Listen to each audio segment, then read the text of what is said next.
It's 6:30 a.m. Saturday morning. It's dark and we're wearing sunglasses.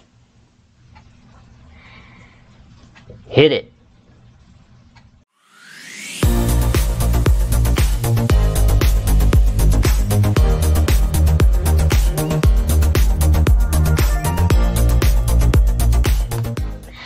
Hello model railroaders, Brian Page here. Yes, it is 6:30 a.m. Saturday morning. You may ask, what's he doing up at 6:30 a.m. on a Saturday morning? Well, I'll tell you. I don't know. But maybe it was a dream I had, maybe a waking thought. But I got up early and thought, you know what? I should tear my layout apart and start over. So that's what I'm going to do. And the first thing that's going to happen is I'm going to show you my Anyrail track plan in the making. So let's go do that. Okay, so here's Anyrail, and as you can see, I have already started a layout. Apologize for that. I should have shown the whole thing, but you know, wake up at 6:30 in the morning and it's like, what now? So I just started building it, but I saved some good stuff here. The purpose of this whole thing is, well, let me give you a little history first. My layout as it sits right now is built on plastic shelving. There are legs that go through those plastic shelves, so it's not very realistic. I'm going to leave it that way though, because I think the plastic shelving was a really cool idea actually, and you know, it saves me from putting holes in the wall and all kinds of things, and I didn't have to build a wooden bench. But the main thing about it right now is that the track is all 40-year-old Atlas with a few new flex pieces thrown in. And I used flex track on the curves, and that turned out to be a big mistake. If I had done it right, you know, and staggered the rails and whatnot, I think it would have worked out okay. But I want something a little more even, a little more professional looking, if you will. So with this layout here, what I want to do is I'm going to redesign this using Kato Unitrack. And I'm going to get rid of the cork roadbed and the old track and the old turnouts especially. The whole thing is just causing derailments and all kinds of problems. Being on foam board, it's also causing a little bit of height difference at the joints here and there. So this plan, let's make this a little bigger. This plan is all Kato Unitrack. Now these red, if you can see these red boxes that I'm putting in here, these are where the shelving legs are. Let me change the color on that. I've glued these in place on the track plan. I'm going to make these all red just so I don't lose them. And also right here in the middle, kind of, you can see this building. This is the Glacier Gravel Company that I just bought and put together. I just finished it in my last video. And that's going to go approximately there. And then around these legs, these shelf legs right here, I'm planning on building kind of a hill. And I'm going to have one of the conveyors go into that hill, and then I'll have the other one go down to the dump spot there, the way it was designed. Now on the other side of this hill, maybe over in this blank area, maybe I'll have a stream running down the hill here and create kind of a little lake or a pond over in this area. So, you know, just to add some interest. And then over on this end, which I have not finished yet, I'm thinking about making a plateau over on this end of the layout, and it'll be raised and it'll be high enough that I can run the tracks here When they go around the curve here at the end, they'll be in a tunnel underneath that plateau. So we'll see how that works out. That's kind of what I'm thinking right now. And that's going to change things a little bit, but it'll give me more opportunity for some scenery. And right now I've got a really boring looking layout. So anyway, let's continue onward. Okay, so first thing I'm going to do here is I'm going to try to duplicate this corner. Let's see if I can get all the track. Maybe. No, that didn't work. Okay, let me try that again. All right, there, I think I got it. I'm going to copy that and bring that down here. Turn it around. Oops. And kind of like that. And hopefully I will be able to figure out some way to get this linked up. I don't know what the how the track is going to work out. Let's get some straights on here.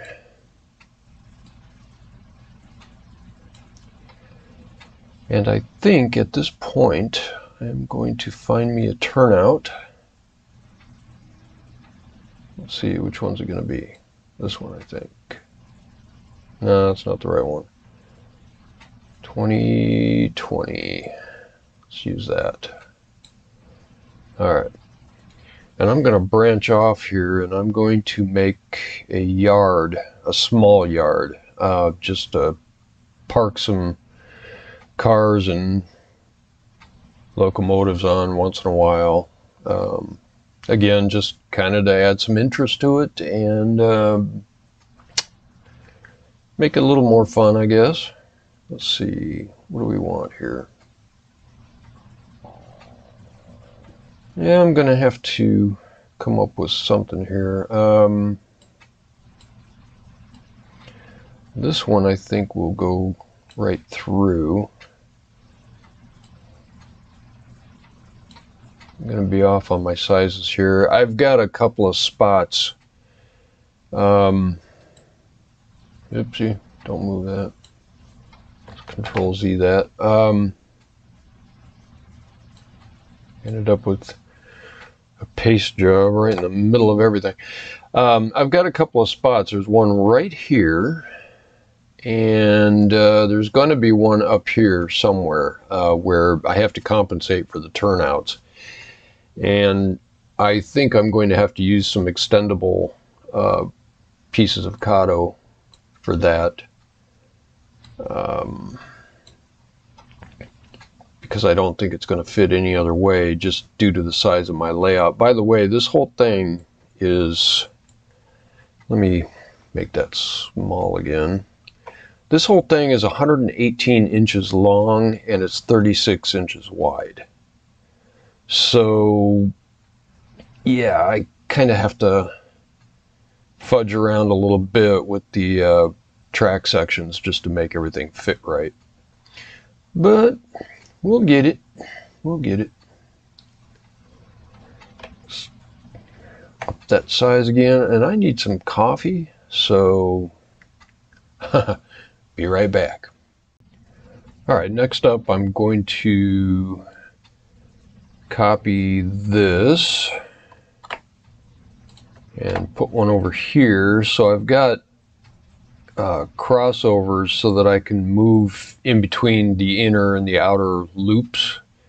That's going to be in two places because somewhere over here I'm going to put a train station, I think. It may end up being back here somewhere, but the plan was I was going to put it over here. We'll see how that works out. Yeah, I am not an expert with Anyrail by any means.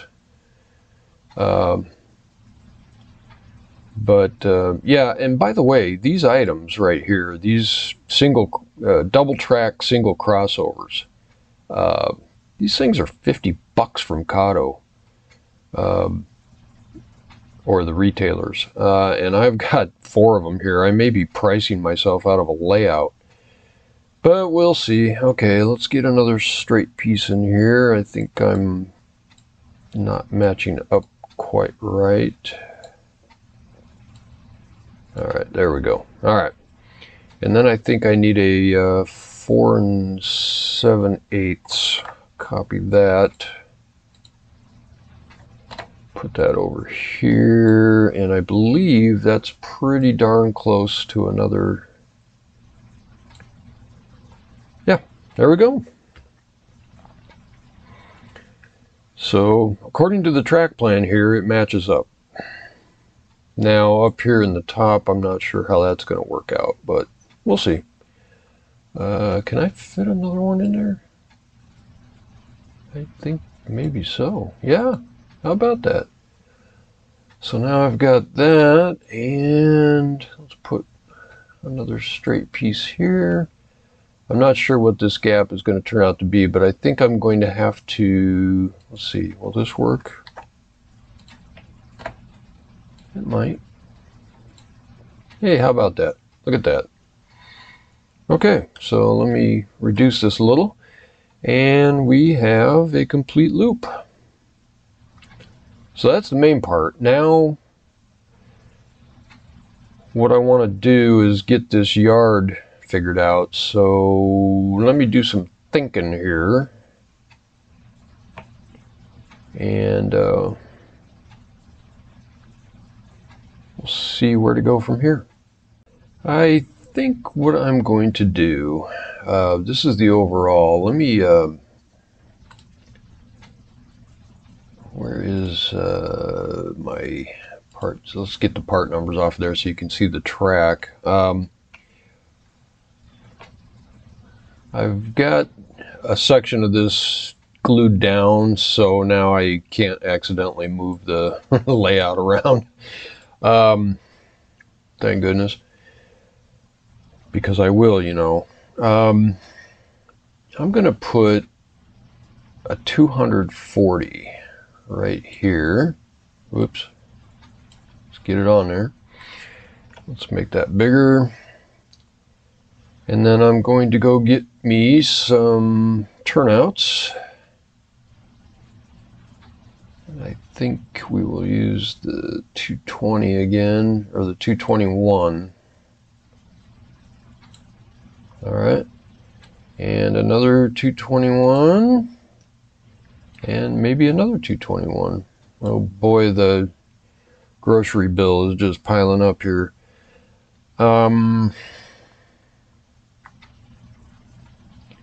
Yeah. And then we'll put us some, oops, nope, that's not right. I'm gonna copy this and give myself a few of them. Put one over here.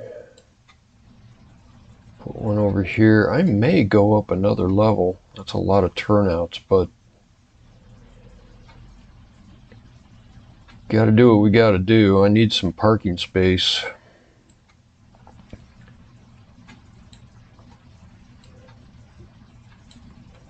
I think that would be pretty good. They're not going to be very long because it's heading into the curve here, but I think that's doable.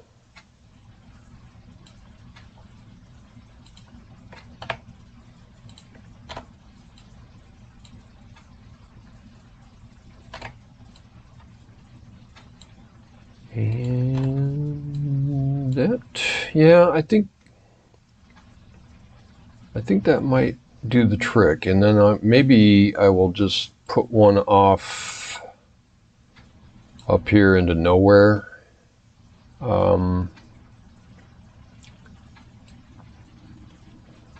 Maybe put a bumper at the end of it or something, just for grins. And then I'll have to work that plateau area that I talked about in the beginning. I'll have to work it around that. I don't know how long I'm going to make the tunnel. It doesn't have to be huge. That would be a pretty sizable portion right there going through a tunnel.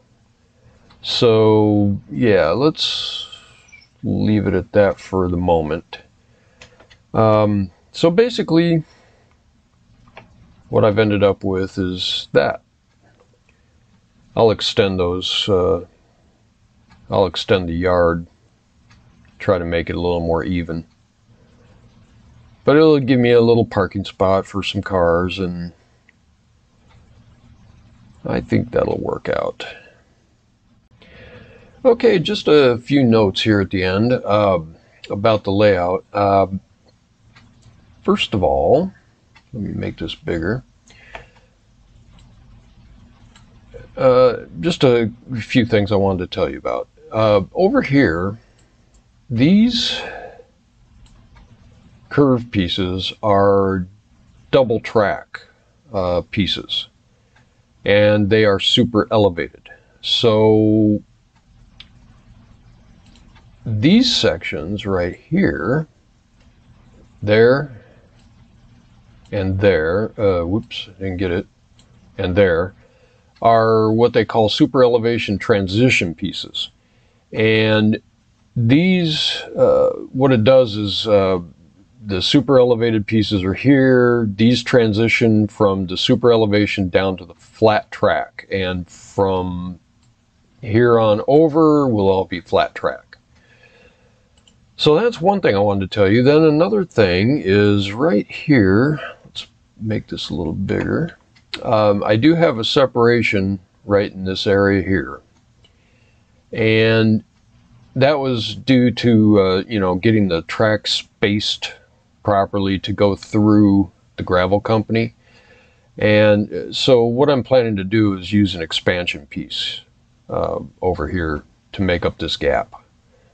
And I believe it's kind of showing it put together anyway, because I did put an expansion piece in there. So we'll see how that turns out. I think that's, well, yeah. And then over in this area, I have extended these, the parking yard here, the yard, and I put bumpers at the ends of all these tracks. And it looks like this one here is going to run into the curve, so I may have to shorten this a little bit. We'll see what happens. But basically, this layout is what I was after. And the nice thing about it is it's very simple. There's no figure eight, no reversing loops or anything like that. The continuity, the electrical continuity, will be the same all the way around the track.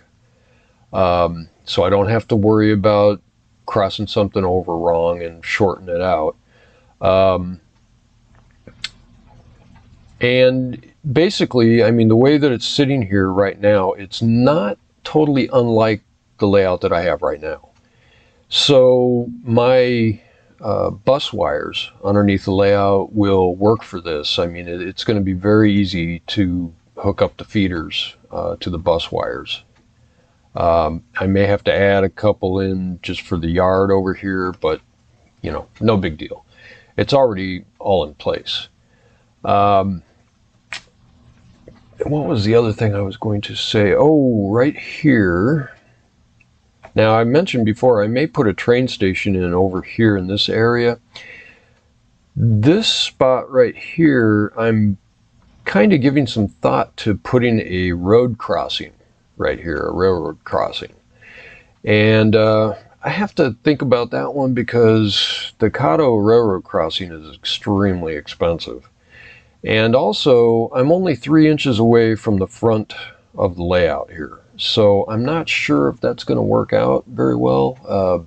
I may not have room for it, but we'll see. We'll see what happens. So anyway, that's about it. There it is. I don't anticipate making too many changes. Only just to make things fit properly. I mean, there's always a difference between the track plan and what you end up with on the layout, but yeah, I think it's going to be pretty close. So anyway, that's it. Thanks for hanging with me. I hope I didn't bore you to death. And please feel free to leave me comments and suggestions or advice. Give me a thumbs up and subscribe, and I will see you at the next stop. Why am I up at 6:30 a.m. on a Saturday? That's a really good question. I don't know. It's going to take a lot of this to get me through this recording.